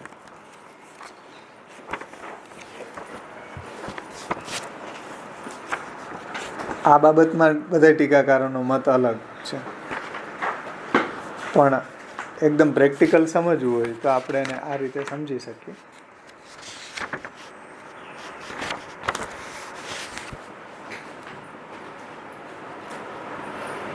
પેજ નંબર 22 ઉપર પુષ્ટિ માર્ગ ક 1 આવ્યું ને, સર્ગભેદ પછી ફલભેદ અને પછી પુષ્ટિ માર્ગ, એમાં ક 1 એમાં પૂજ્ય શ્રી અંબાવાશ્રી સમજાવે છે કે એ રીતે માર્ગ, સર્ગભેદ તેમજ ફલભેદના આધારે પુષ્ટિમાર્ગી જીવોને અન્ય જીવોથી જુદા માનવા જ જોઈએ. આ પુષ્ટિ સૃષ્ટિ ભગવાનના આધિદૈવિક સ્વરૂપની સેવા માટે જ પ્રગટ કરાયેલી. જો ભગવદ રૂપ સેવાર્થમ તત્સૃષ્ટિ નાન્યથા ભવેત. આ પુષ્ટિ સૃષ્ટિ ભગવાનના આધિદૈવિક સ્વરૂપની સેવા માટે જ પ્રગટ કરાયેલી છે. આથી ભગવત સેવા સિવાયના બીજા કોઈ કાર્યમાં અથવા તો કોઈ પ્રયોજનમાં પુષ્ટિ સૃષ્ટિના જીવોને આસક્ત થવું એ ભગવાનને પ્રિય નથી. ભગવદ રૂપ સેવાર્થમ તત્સૃષ્ટિ નાન્યથા ભવેત. નાન્યથા ભવેતનો અર્થ શું કર્યો? જો પુષ્ટિજીવ જ્યારે ભગવાનને છોડીને બીજે ક્યાંય આસક્ત થાય તો ભગવાનને એ પ્રિય નથી. એટલે ન અન્યથા ભવેત, બીજા માટે નથી, એમ રૂપ સેવા માટે જ પ્રગટ થયા છે. સમજાય છે ને વાત? મેન ગોલ આપણો આ હોવો જોઈએ, ભગવદ રૂપ સેવાર્થમ. ભલે કદાચ અત્યારે આપણાથી ન થતી હોય, પણ આપણો એમ્બિશન તો એ જ હોવો જોઈએ. અત્યારે આપણે માનો કે શરણાગતિના પથ ઉપર છે કે કથા પક્ષ ઉપર છે, પણ આપણો જે મેન નિશાન છે એ તો ભગવદ રૂપ સેવાર્થ જ હોવું જોઈએ. ને મિશ્રિત ધૈર્યા કરે 50-50 વર્ષ સુધી, આવું આપણું ગંતવ્ય ન હોવું જોઈએ. એટલે આ વાત ખાસ સમજો. રૂપ સેવા જે મહાપ્રભુજીએ જે આપણને સિદ્ધાંત રહસ્ય, ભક્તિવર્ધની વગેરે ગ્રંથોમાં સમજાવી છે, એ જ રીતે આપણું ગંતવ્ય હોવું જોઈએ. બીજું અહીંયા આવવાનું કોઈ પ્રયોજન નથી. કદાચ તમે 10 4 વ્હીલ લઈ લીધા તો શું પણ એમાં મોટો શેર માર્યો? ભગવદ રૂપ સેવા કરી કે નહીં? મહાપ્રભુજી પહેલો ક્વેશ્ચન આ કરે. તમે ત્યાં જઈને કહો કે અહીં આવીને શું કર્યું? તો કે કરોડપતિ થઈ ગયો, 3-4 બંગલા લઈ લીધા, 3-4 ગાડી લઈ લીધી, 3-4 વાર લગ્ન કરી લીધા. તો શું મોટો શેર મારી દીધો? ભગવદ રૂપ સેવા કરી એ તો ભૂલી ગયા. મહાપ્રભુજી પહેલો ક્વેશ્ચન ના કરે, ભાઈ ભગવદ રૂપ સેવાર્થમ તત્સૃષ્ટિ ન અન્યથા ભવેત. બીજા માટે અહીં મોકલા જ નથી તમને આ જ હેતુથી મોકલા.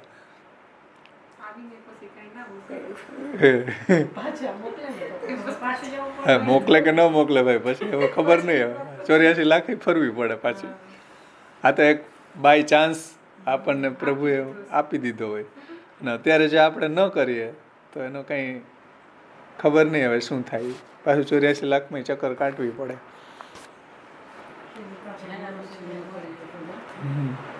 આથી ભગવત સેવા સિવાયના બીજા કોઈ કાર્યમાં, બીજા કોઈ કર્મમાં અથવા તો કોઈ પ્રયોજનમાં પુષ્ટિ સૃષ્ટિના જીવોએ આસક્ત થવું એ ભગવાનને પ્રિય નથી. એકદમ તળ એન્ડ ફળ વાત છે. શુદ્ધ ગુજરાતીમાં દીવા જેવી વાત છે. ગામડાની ભાષામાં કહ્યું તો દીવા જેવી વાત છે કે બધાને સમજાઈ જાય એવી વાત છે. આનાથી બીજી કોઈ સરળ વાત હોઈ ન શકે, સરળ શબ્દોમાં. તો બીજું કોઈ આપણું પ્રયોજન ન હોવું જોઈએ. મતલબ કે બીજા કોઈ કર્મમાં આપણે કરી રહ્યા છીએ ભલે, પણ ભગવાનના અર્થે કરી રહ્યા છીએ.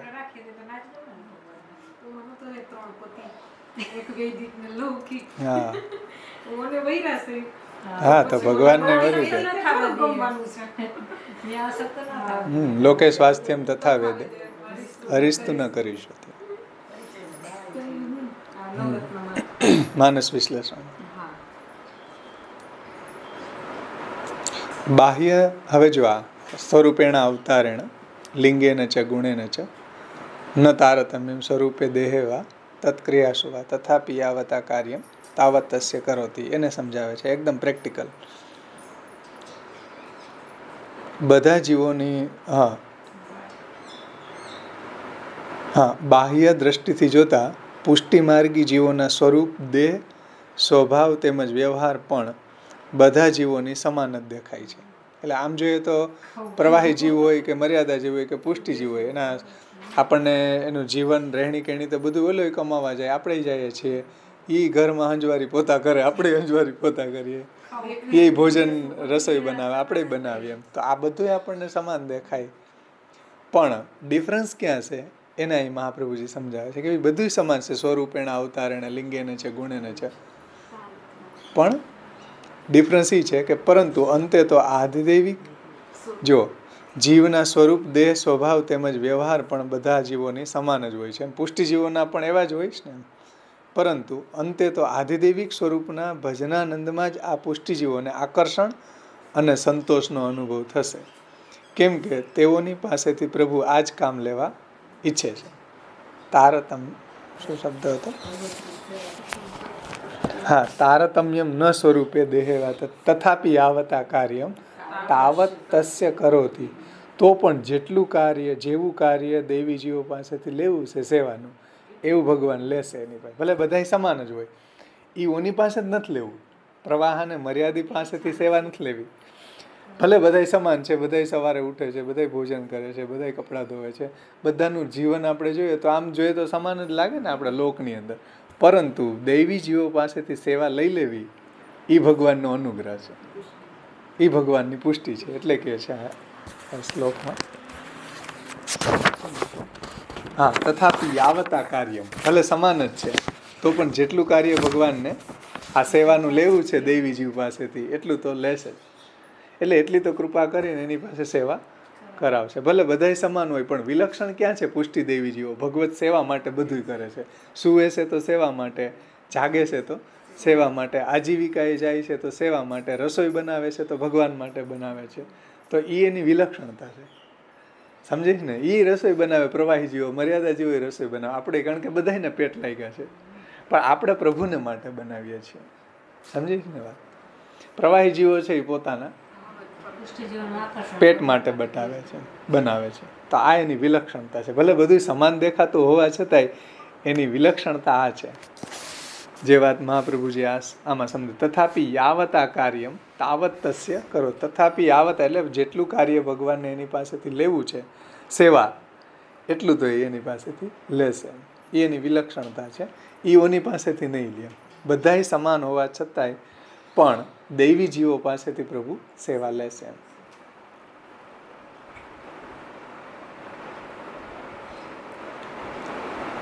એટલે કે છે પુષ્ટિમાર્ગી જીવોનું આકર્ષણ અને સંતોષનો અનુભવ એને તો ભજનાનંદમાં જ થશે. બીજે ક્યાંય એને માફક નહીં આવે. બધે રખડી આવશે, ક્યાંય સેટિસ્ફાય નહીં થાય. એવા વાર્તા પ્રસંગોમાં આવે 252 બધે રખડી આવે, બધે તીર્થ કરી આવે, ઓલું કરી આવે. જ્યાં સુધી ઠાકોરજી ન મળે કે મહાપ્રભુજી ન મળે ત્યાં સુધી એને સેટિસ્ફાય જ ન થાય. ત્યારે ઠરીને ઠામ ન થાય. આમાં પાછળ નાખી, મેં તો રાખી જ નથી ઘરમાં ફિનાઇલ બિનાઇલ. એટલે બીજે એને સંતોષ જ નહીં થાય એમ.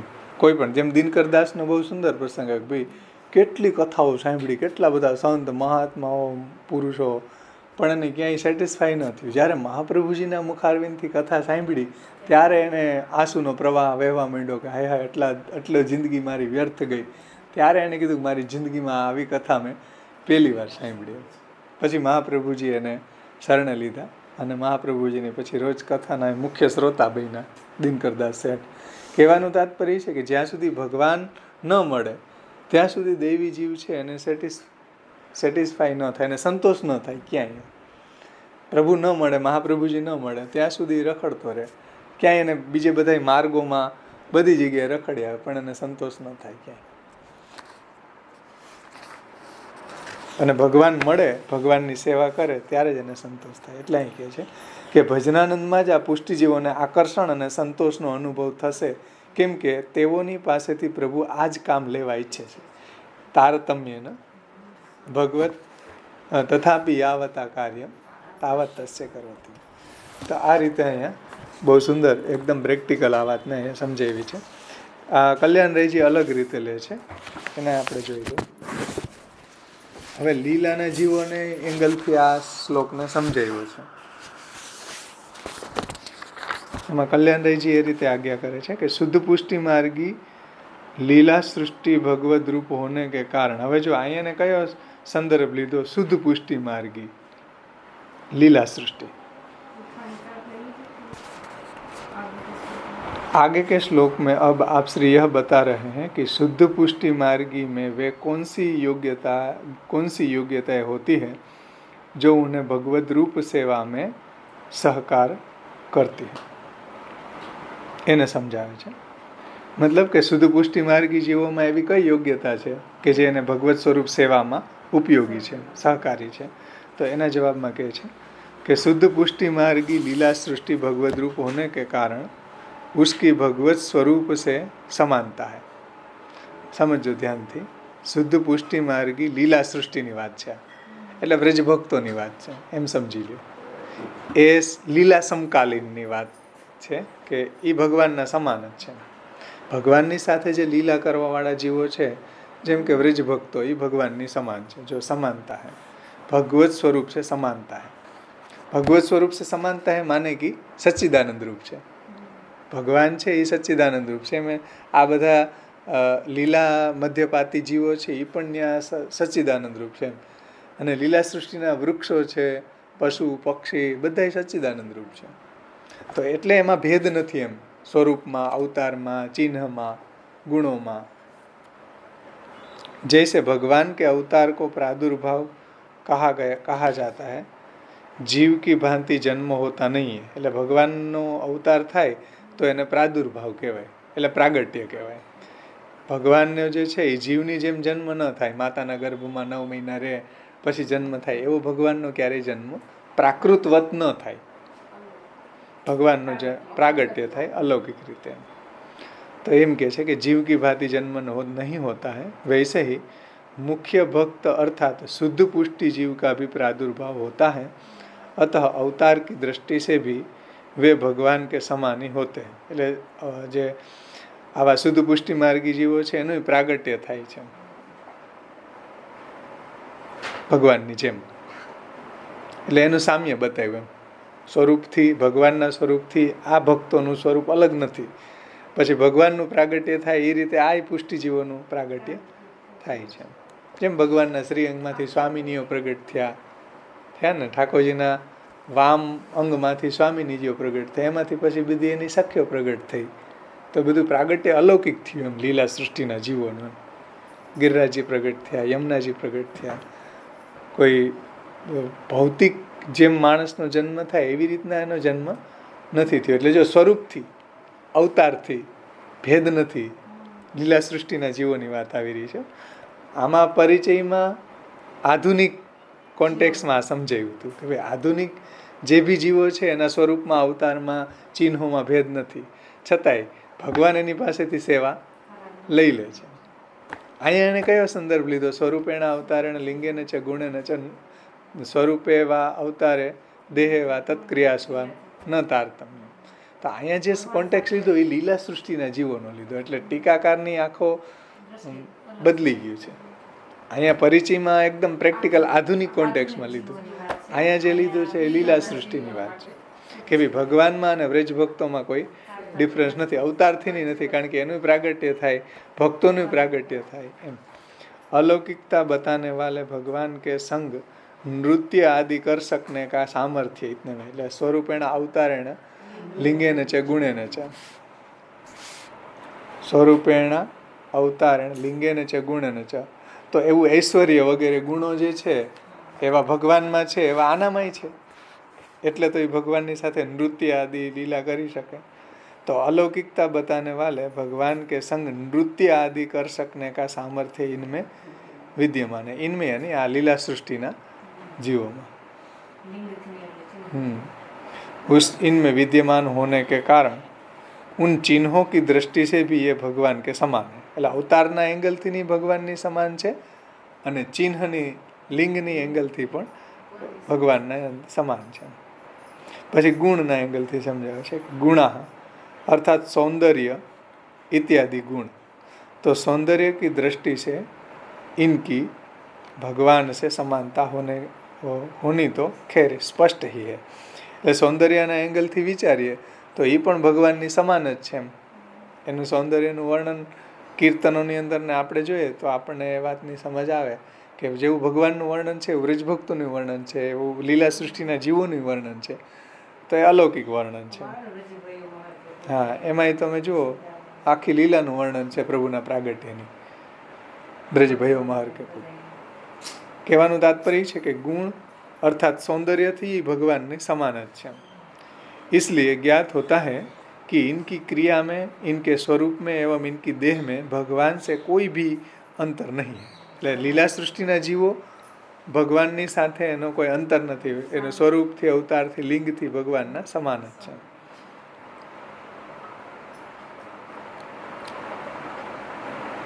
यह अर्थ है, श्लोक का अर्थ यह है कि भगवान एवं उनके लीला अंतःपाती भक्तों की स्वरूप, देह, क्रिया इत्यादि समान ही है.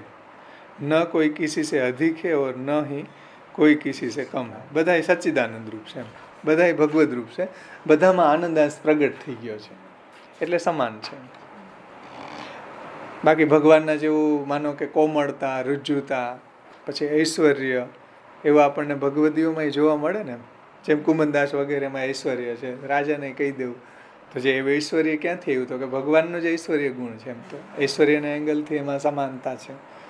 એ રીતે અમુક કોમળતા છે હૃદયની, કે ઉદારતા છે, દીનતા છે, તો આવું બધું તો જનરલ બધામાં પુષ્ટિ દેવી જીવો જો મહાપ્રભુજીના એંગલથી ચાલતા હોય તો આવી જ જાય ભગવાનના ગુણો ભક્તોમાં. એમ તો એ એંગલથી, સ્વરૂપથી, અવતારથી, ગુણથી એવા એવા ગુણો ભક્તોની અંદર આપણને જોવા મળે છે. સમજે ને વાત? અમુક ગુણો છે આધુનિક પુષ્ટિ ભક્તોમાં ભગવાનના જેવા એમાં જોવા મળે. વૈરાગ્ય વગેરે ગુણો છે. આ રીતે અહીંયા સમજાયું છે. આમાં જોઈ લે પુષ્ટિ વિધાનનમાં કઈ રીતે સમજાયું આ શ્લોક. સ્વરૂપેણ અવતારેણ લિંગેન ચ ગુણેન ચ તારતમ્યમ ન સ્વરૂપે દેહે વા તત્ક્રિયાસુ વા તથાપિ યાવતા કાર્યમ તાવત તસ્ય કરોતિ. भावार्थ, भगवान के स्वरूप, देह अथवा तो क्रिया में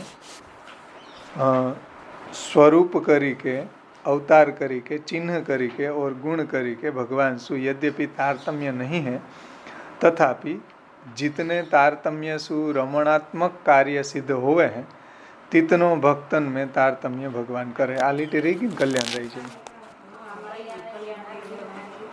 સાથે જ લેવાની હતી. 1 મિનિટ કલ્યાણ રાયજીને લઈને પછી લઈએ, પુષ્ટિ વિધાનમાંથી પછી લઈએ.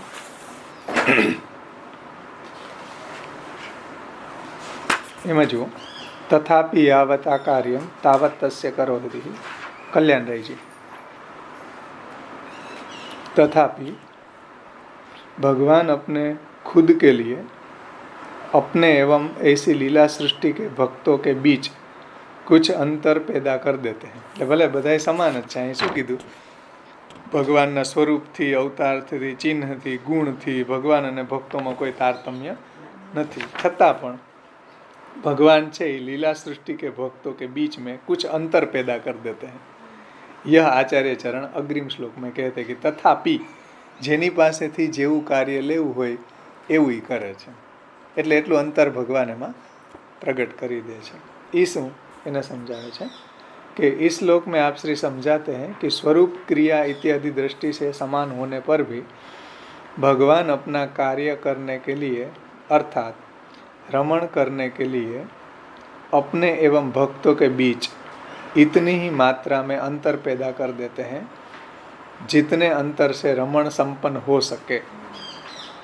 એટલે એટલું એમાં તારતમ્ય ભગવાન એમાં પ્રગટ કરે છે કે જેનાથી ભગવાન પોતાનું રમણ सिद्ध થાય. और ही शब्द से इस अर्थ की युक्तता बताने के लिए प्रयुक्त हुआ है. यदि रमण में कोई छोटा और कोई बड़ा न होगा तो रमण संपूर्ण रूप से संपन्न नहीं हो सकता.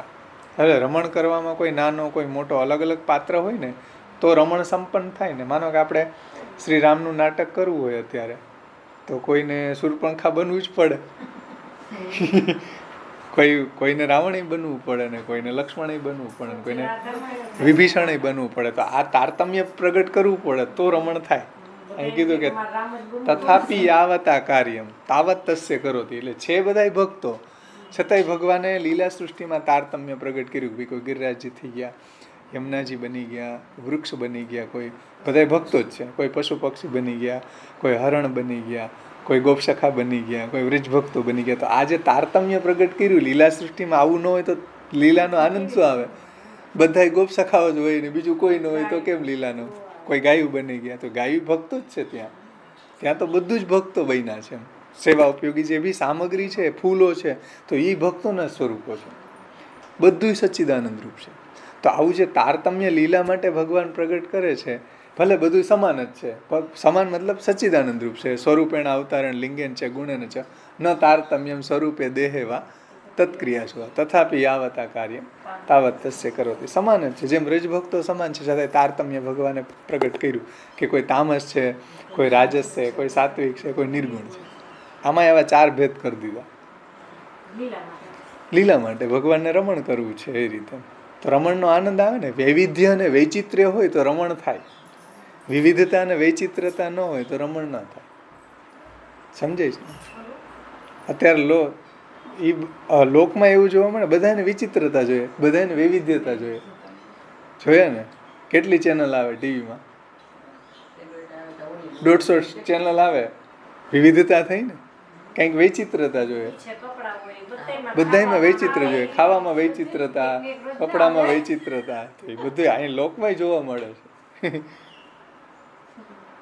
એટલે અહીં કહે છે કે છતાં પણ બધા સમાન હોવા છતાંય ભગવાન આવું તારતમ્ય પ્રગટ કરે છે રમણમાં.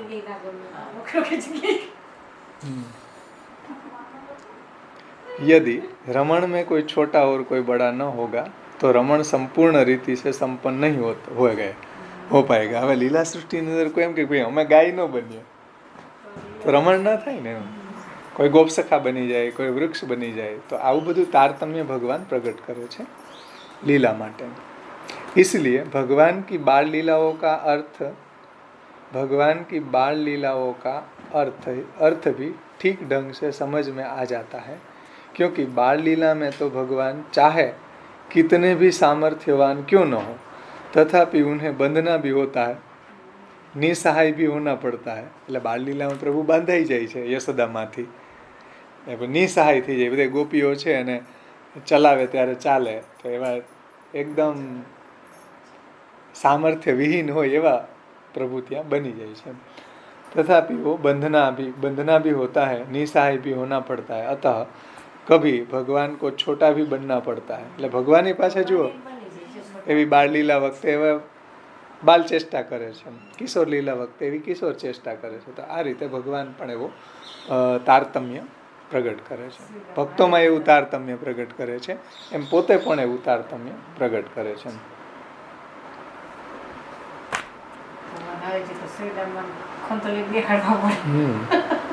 ઉહા ભગવાન શ્રી દામા પરાજિત.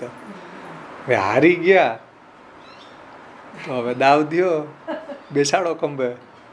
ભગવાને શ્રીદામાને બેસાડી દીધા. એમાં કઈ ભગવાનને કોઈ પ્રોબ્લેમ નથી. એવું તારતમ્ય ભગવાન પ્રગટ કરે છે. આગળ કહે છે,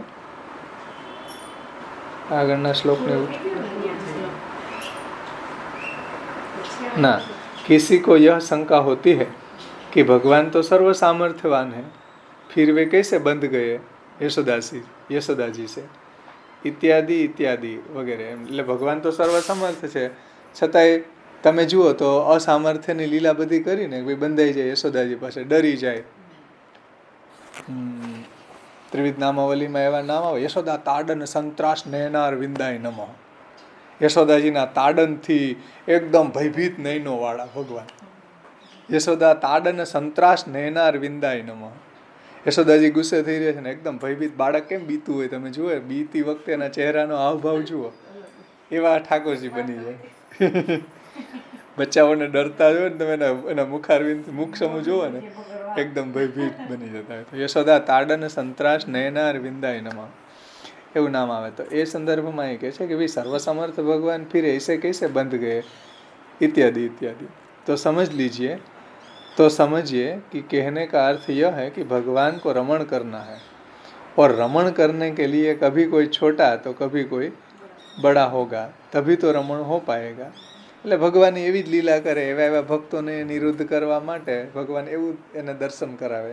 તો ભગવાન પોતે એવી બાળ, કિશોર, પોગંડ એવા સ્વરૂપને ધારણ કરે છે. આ રીતે આને સમજવું જોઈએ. તથાપિ યાવતા કાર્ય તાવત તસ્ય કરોતિ. હવે જોઈએ આપણે પુષ્ટિ વિધાનમાંથી.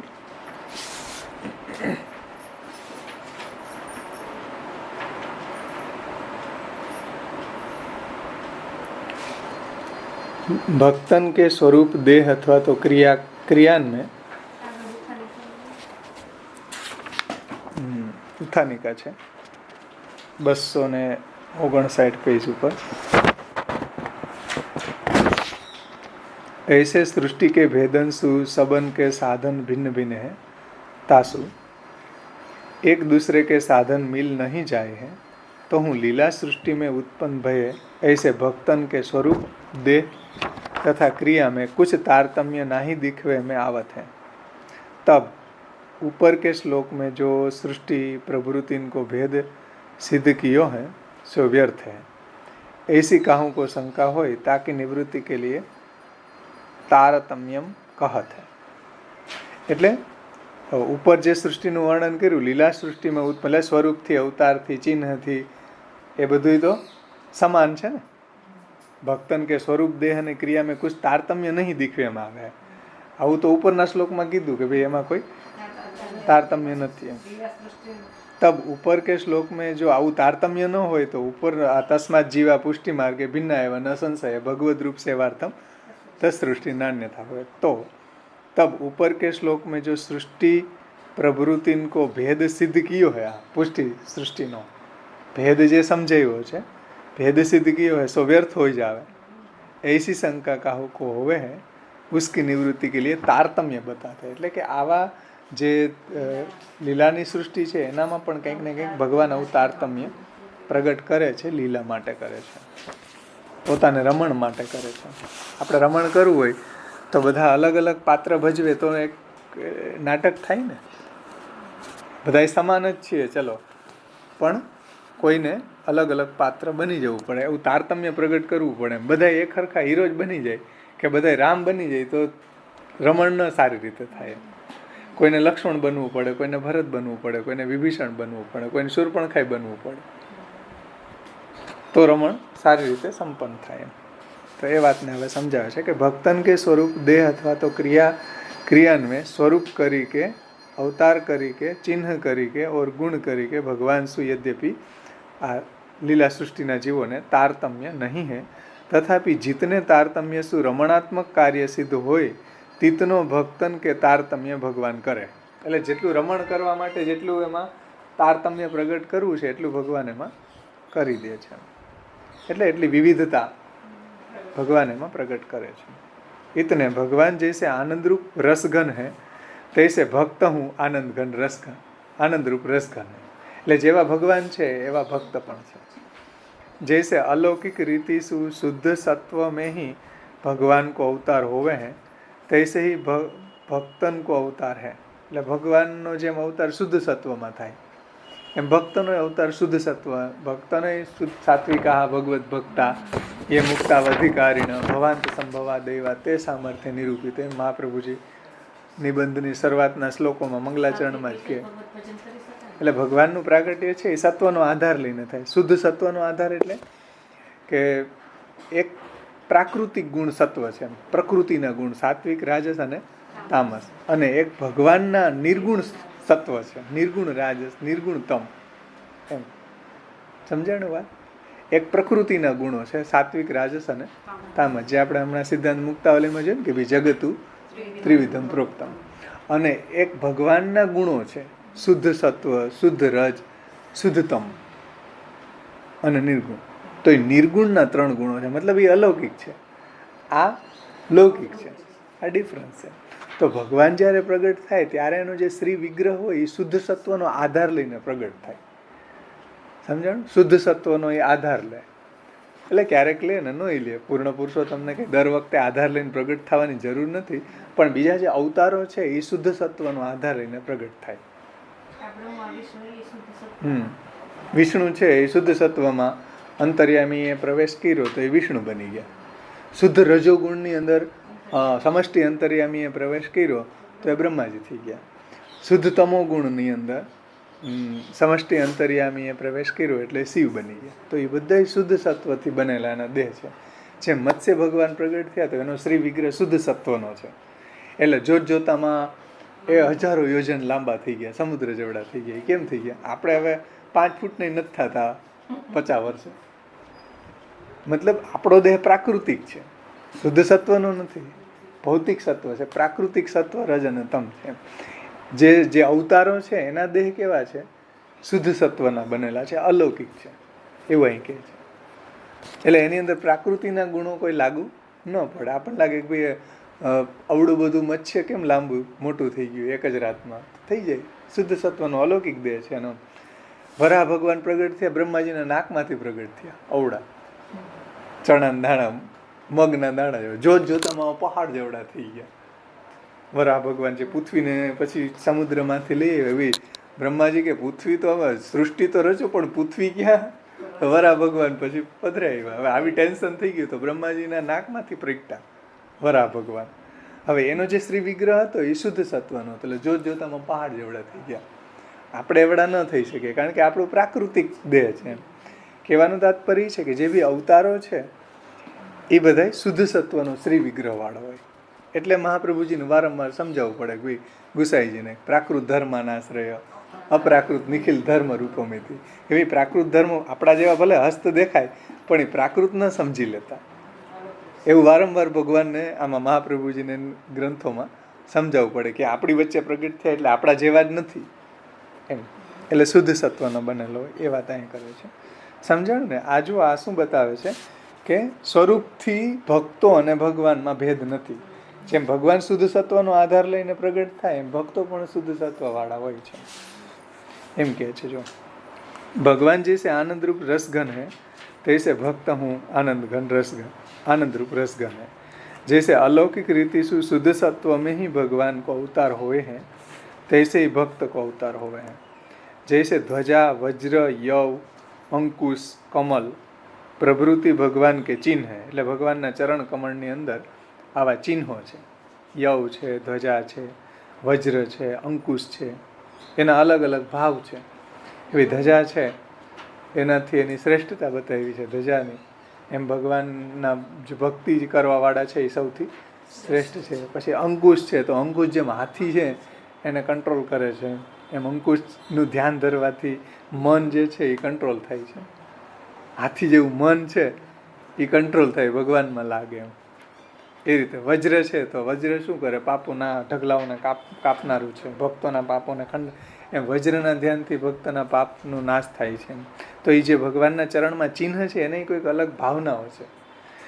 એટલે કહેવાનું તાત્પર્ય છે અહીંયા શું સમજાવવું છે? સ્વરૂપમાં, અવતારમાં, ચિહ્નમાં ભગવાનના જેવા જ છે આ ભક્તો. એટલે જેમ ભગવાનના ચરણમાં આવા ચિહ્નો છે તો ભક્તોના ચરણમાં આવા ચિહ્નો છે.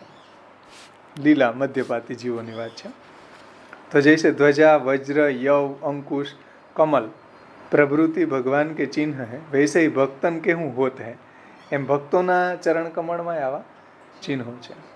जैसे भगवान के ऐश्वर्यादिक और सौकुमार्यादिक गुण है. એટલે ભગવાનની અંદર ઐશ્વર્ય છે, પછી સુકુમારતા.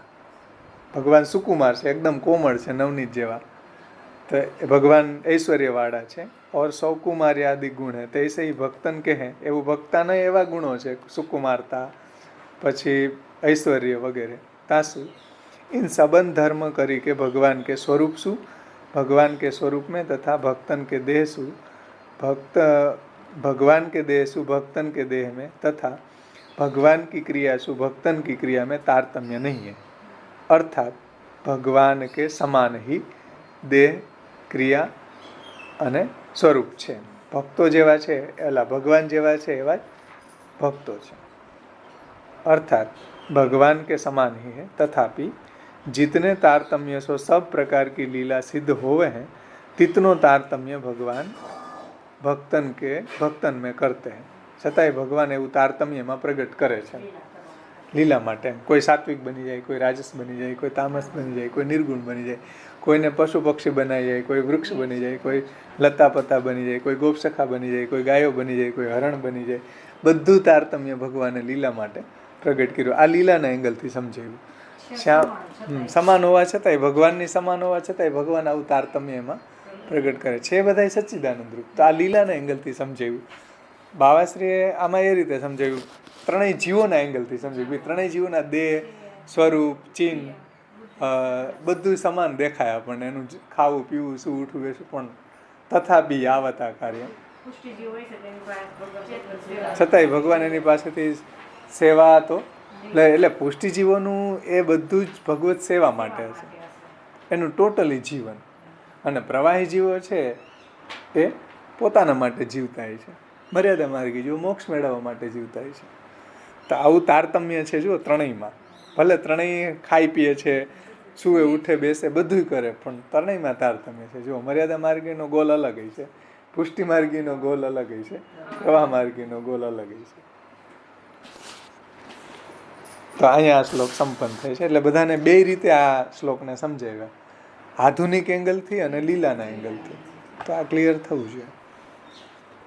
હવે આપણે થોડું જલ લઈ લ્યો, થોડુંક ઇન્ટરવલ કરી લ્યો.